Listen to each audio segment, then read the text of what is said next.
ট্রেনের ধাক্কায় মারা গিয়েছে ভেবে ওই অবস্থায় ফেলেই পালালো প্রোডাকশন টিম। বিনা অনুমতিতে রেল লাইনের শুটিং, মৃত্যুর মুখে পড়েন অভিনেতা রোহান ভট্টাচার্য। একইভাবে রাহুলের অকাল মৃত্যু।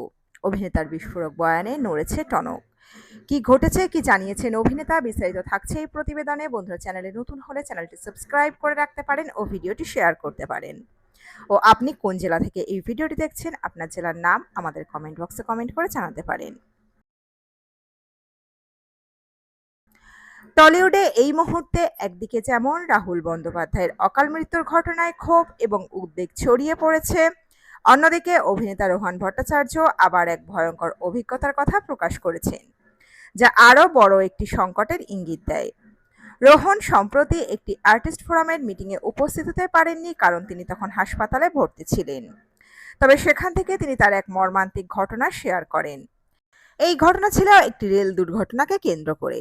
তখন তিনি ট্রেনের ধাক্কায় গুরুতর আহত হয়েছিলেন এবং সেই সময়ে প্রোডাকশন টিম তার পাশে ছিল না, বরং দুর্ঘটনার পর তারা তাকে ফেলে রেখে পালিয়ে গিয়েছিল। নমস্কার, আমি রোহান ভট্টাচার্য। আমি অভিনয় করি। আপনারা বুঝতেই পারছেন এখন আমি হসপিটালের বেডে আছি। আর অ্যাকচুয়ালি কিছুদিন আগে আমার একটা ছোট্ট অ্যাক্সিডেন্টের জন্য এখন আমি হসপিটালে অনেকটা বেটার আছি, ঠিক আছি, খুব তাড়াতাড়ি রিলিজ হয়ে যাব। তো আমি যেটা বলতে চাই, আজকের থেকে সমস্ত টেকনিশিয়ানদের, অভিনেতাদের আমাদের ইন্ডাস্ট্রিতে কর্মবিরতি ঘোষণা করা হয়েছে, আর এটা পুরোপুরি আমি সমর্থন করি একজন সিনেমা কর্মী হিসেবে।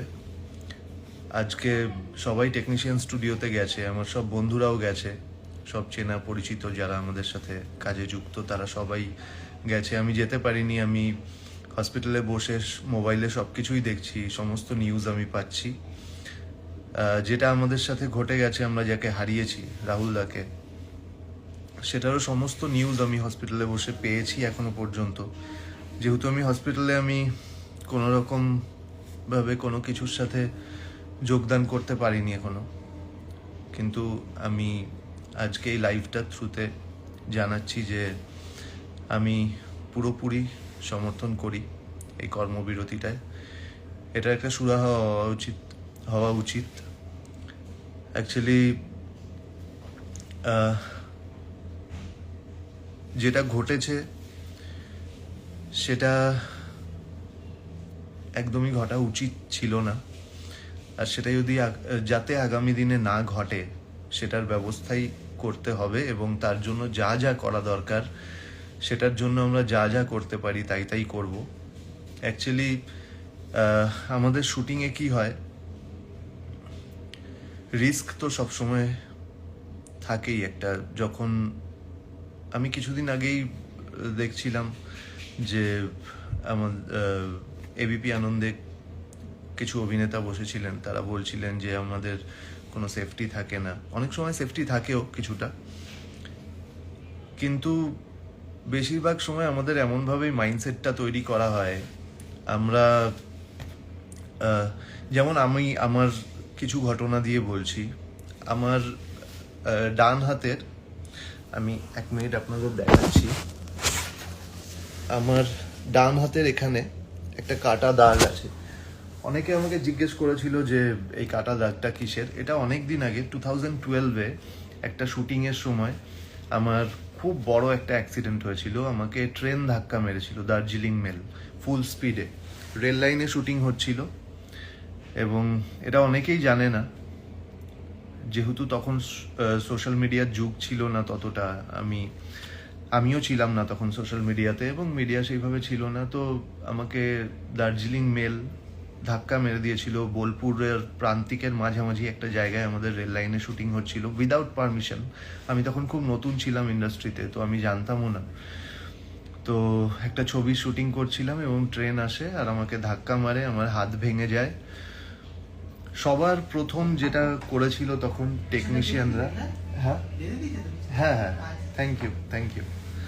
তো সবার প্রথম যেটা, ওখানে যারা ছিলেন সমস্ত কলাকুশলী ডিরেক্টোরিয়াল টিম থেকে এবং টেকনিশিয়ান টিম থেকে, সবার প্রথম কিন্তু সবাই পালিয়ে গেছিল। ভেবেছিল যে ট্রেনের ধাক্কার পর কেউ কি করে বেঁচে থাকতে পারে, তো কেউ ভাবেইনি যে আমি বেঁচে যেতে পারি। তো সবাই পালিয়ে গেছিল আমাকে ওখানে ফেলে রেখে। তারপরে কিছু লোকাল লোক এবং কিছু টেকনিশিয়ান ওখানে থেকে গেছিল, তারা এসে আমাকে উদ্ধার করে এবং দেখে যে আমার হাতটা ভেঙে গেছে, শুধু আমার হাতে ধাক্কাটা লেগেছিল।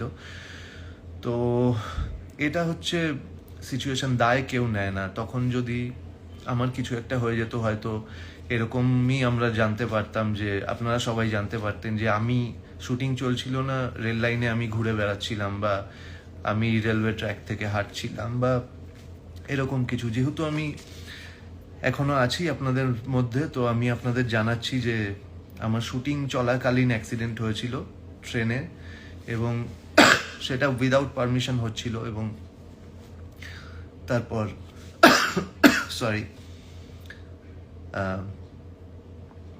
সবাই পালিয়ে গেছিল আমার অ্যাক্সিডেন্টের পর। কিন্তু কিছু লোক ছিল, টেকনিশিয়ান, যারা দায়িত্ব নিয়েছিল এবং এসে আমাকে উদ্ধার করেছিল। এরকমও লোকজন আছে। তো আমাদের সবাইকে দায়িত্ব নিতে হবে। যে ঘটনাটা ঘটেছে, সেই ঘটনাটার যদি আমরা দায় এড়িয়ে যাই, সেটা আমরা অ্যাক্টর হই, আমরা টেকনিশিয়ান হই, যারা ওখানে ছিল সেই ঘটনাটার সময়, তারা অনেকে অনেক রকম কথা বলছিল। আমি যেটা শুনছিলাম, দেখছিলাম সোশ্যাল মিডিয়াতে, যে এক একজন এক এক রকম কথা বলছিল। আমি এরকমও দেখেছি লোককে যারা বলেছে যে না, আমাদের তো শুটিং হয়ে গেছিল, রাহুল তো ওখানে ঘুরতে গেছিল, রাহুল বলেছিল আমি একটু সমুদ্রে ঘুরে আসি, তারাই আবার মিছিলে হেঁটেছে। আমি এটাও দেখেছি। তো হিপোক্রিট লোকদের একটু চিনে রাখা উচিত সবাইকে। এবং এখন এই সময়টায় অন্য কিছু না ভেবে, আমাদের যাকে হারিয়েছি তো আমরা হারালাম, তার বাড়ির লোক, তার বাচ্চা, তার মা, তার সাথে যে সব সময় ছিল, আছে, যারা ছিল, তার বন্ধুরা তাকে হারিয়েছে।